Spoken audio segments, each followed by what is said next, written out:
Navigate with Diversity. For those of you that are new, welcome. My name is Steph and I am your host. And for everyone that is returning, thank you so much for tuning in to another episode. So today we are joined with the lovely Ladan, who is going to be a regular face, a regular voice on this podcast, kind of serving as my co-host. And yeah, Ladan is a lovely woman. I work with her, and when I proposed my podcast to her, she was really excited because EDI is something that's really important to her as well. So, Ladan, welcome. Thanks, Steph. Thank you for having me on. Anytime. I'm Ladan, the careers consultant that specialises working with students from underrepresented backgrounds. And I guess I'll explain a little bit what that sort of means. Mm-hmm. So my role mainly focuses on delivering a programme called Careers Plus, which is a bespoke programme targeted at students from underrepresented backgrounds. And by that we mean students who don't traditionally go onto higher education. The term's also known by widening participation, which is essentially HE speak jargon for trying to widen access to university. So traditionally universities have really encouraged students from those underrepresented backgrounds to enter university. So that's kind of the main part really of my role, but I also support other people in the team at King's, but also wider nationally to sort of try to help them with working with students from these backgrounds and addressing some of the barriers that they face. In terms of how I got here, so I've worked in HE my entire working life, pretty much from when I graduated from university, and really before that I was a student ambassador working in widening participation. Nice. So that's kind of where I got my taste of like, what does that even mean? I realised I'm considered coming from that background, but it's not something that I guess when you're from that background you realise at the time.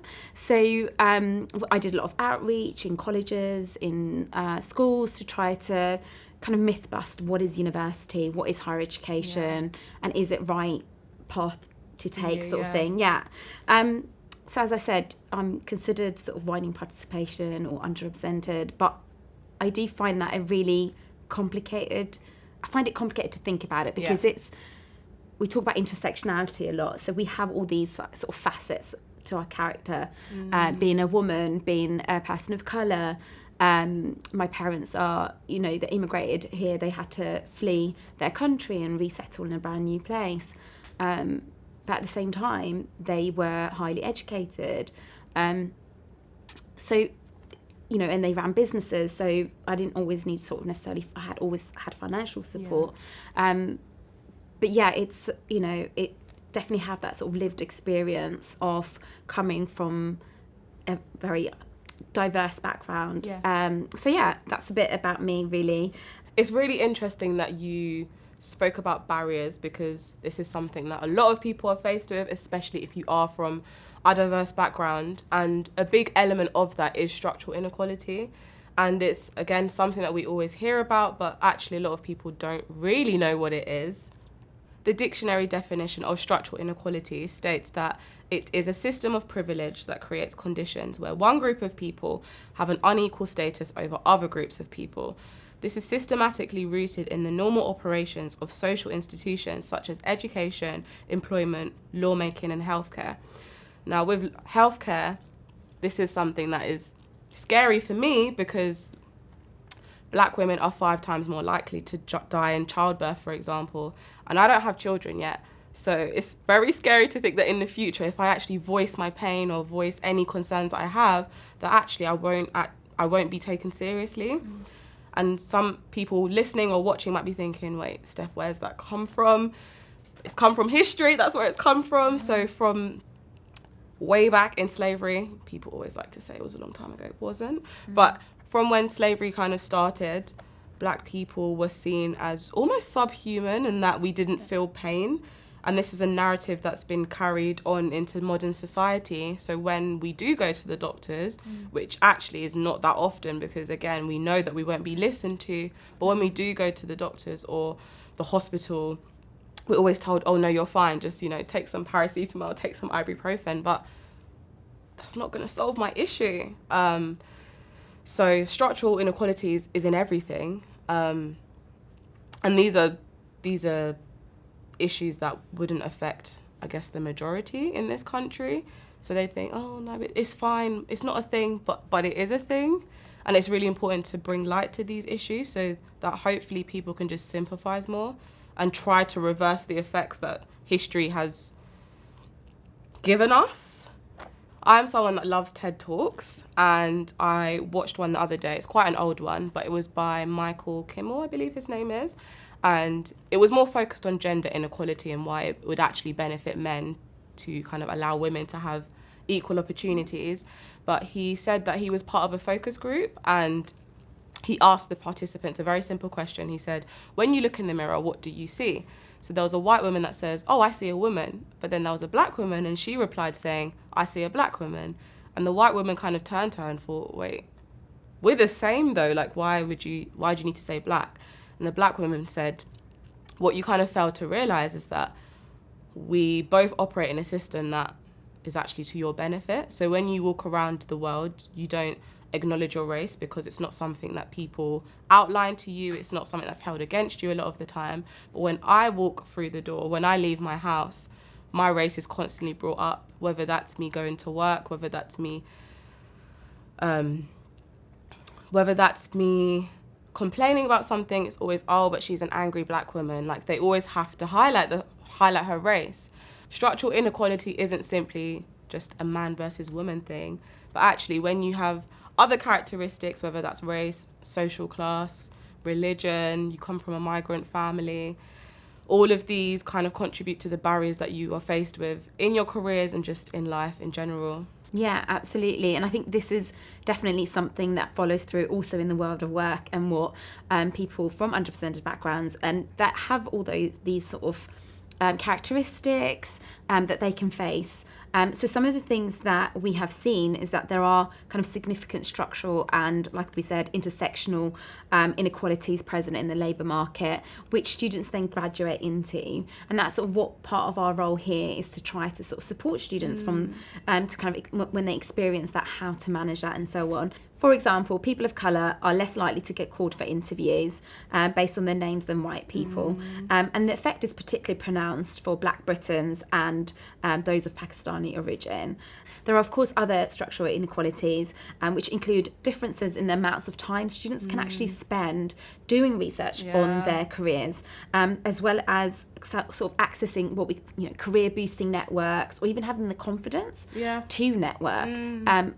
Not having that kind of previous experience on what does that actually look like. Right. So that is just a small example of how students from underrepresented backgrounds might experience some of these types of kind of inequalities in the world of work, or even leading up before they even graduate, kind of during their time at university. And so other things that can be barriers include digital poverty, so not having access to the technology that you'll need, or lack of Wi-Fi, anything like that could kind of have impact on their careers. Lack of financial support, so not being able to take part in unpaid work experiences and so on, and just also being sort of time poor, having caring responsibilities, doing part-time work, and all of these will compound and have an impact on kind of them entering the workforce. It's really sad, to be honest, because these are factors that students can't control. They didn't ask to be born into a lower socioeconomic background. It's unfortunately the cards that they were dealt with in life. But I guess that's why our job is so important. It's to actually equip them with the tools to be able to kind of flourish in their careers. And like you said before about confidence, I think that's a massive thing, especially with people that come from diverse backgrounds, actually having the confidence to do what they want, because there's so many other factors as well, like family pressures. I know I have a lot of friends that are from minority backgrounds, and their parents are like, oh, you have to be a doctor, or you have to be a lawyer, or you have to be this, you have to be that. But their heart might lie in film, for example. And it's, how can we help them in a way bridge the gap, even if they don't pursue a career in film? Actually, you can do this internship, or you can join this society, just so they can actually fulfill those their wants, rather than them simply just kind of following what their parents want to do.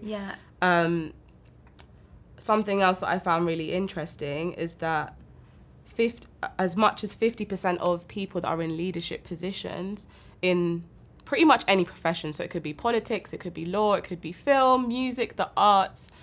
50% of those come from private schools. But yet the amount of people that went to private schools in the UK is only 7%.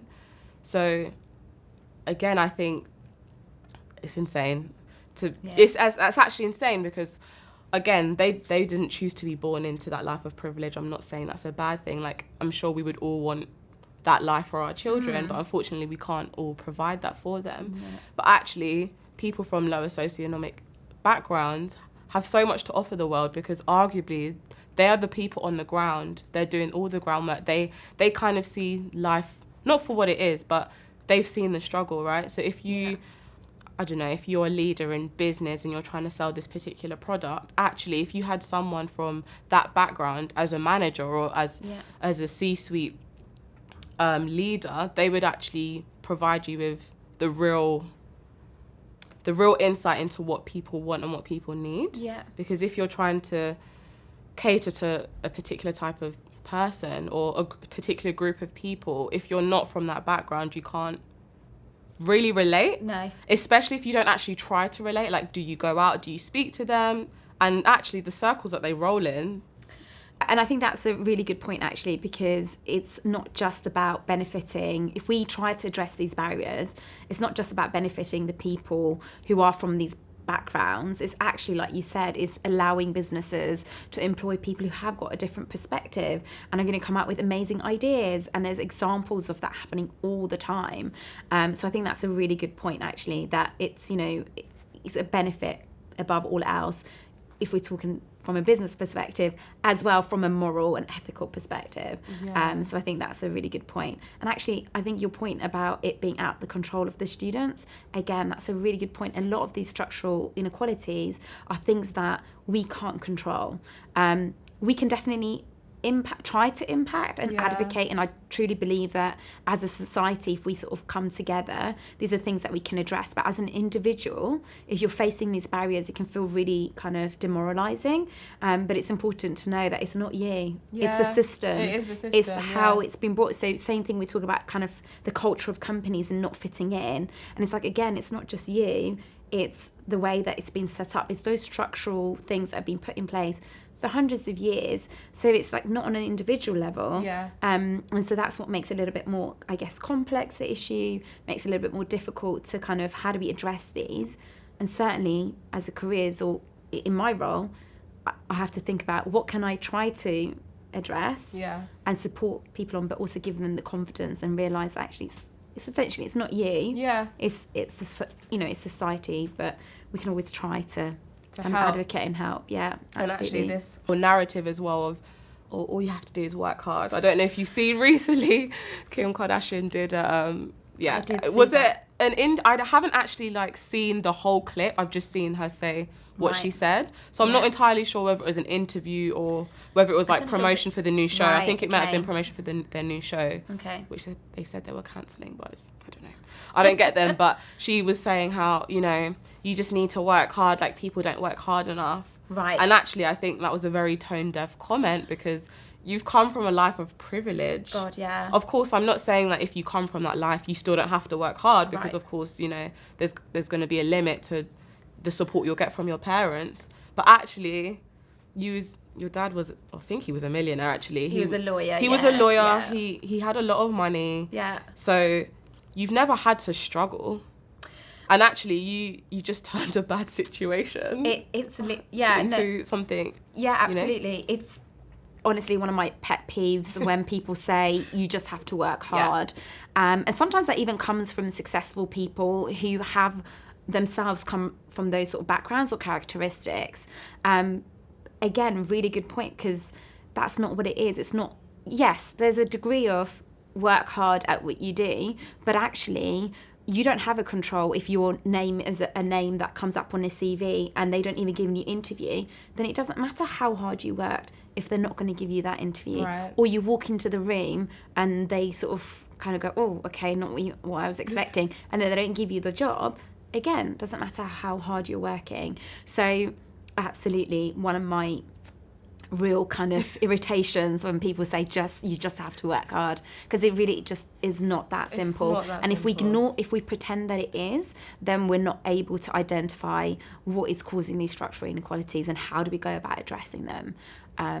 So I think that's a really important point to pick up on, actually. And like what you were saying before as well about how there are like a lot of students who are carers, for example. I'm sure they're working very hard. I'm sure they have 2 or 3 jobs to... Right. Because people forget as well that some families, they don't have a lot of money. So actually the children have, like, soon as they're old enough to get a job, okay, you have to get a job as well. So if you're trying to juggle a degree at the same time, or if you're trying to juggle looking for entry-level roles once you've graduated, how are you meant to do all of this whilst working like 2 jobs, looking after your family? Like, not everyone has the privilege, again, of just kind of being able to just actually chill and have time. No.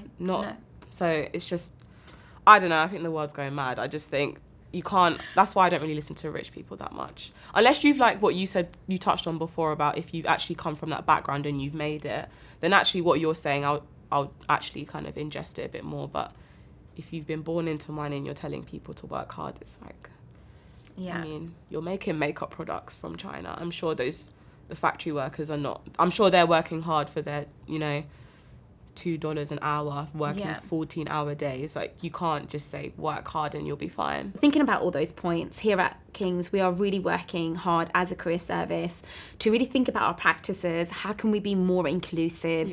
How can we take into consideration all these barriers students are facing and actually incorporate that into all our services, all the activities that we do? We, however, of course, recognise that we've got a long way to go. We just don't have the infrastructure, and it's just, as we said, society isn't up to date with that yet. So we are doing sort of more focused work, and one of the things that we're doing is this brilliant podcast that we're doing, but we're also running things like I mentioned earlier, Careers Plus programme, and we've also ring-fenced some funding for Black, Asian and diverse heritage students as part of our Student Opportunity Fund, and also doing spotlight series, but there's lots more other things that we're doing. So if you're a King student, then come and check those sort of things out. But yeah, we're working hard on this, and I look forward to kind of continuing the conversation and touching on some of these topics. Thank you so much, Ladan, for joining me on our first ever official episode of The Day with Diversity. And thank you everyone at home or wherever you're listening to this podcast for tuning in once again. Be sure to follow us on all of our social medias, which is at King's Careers. I wish you a very productive week, and we will see you next time. Bye.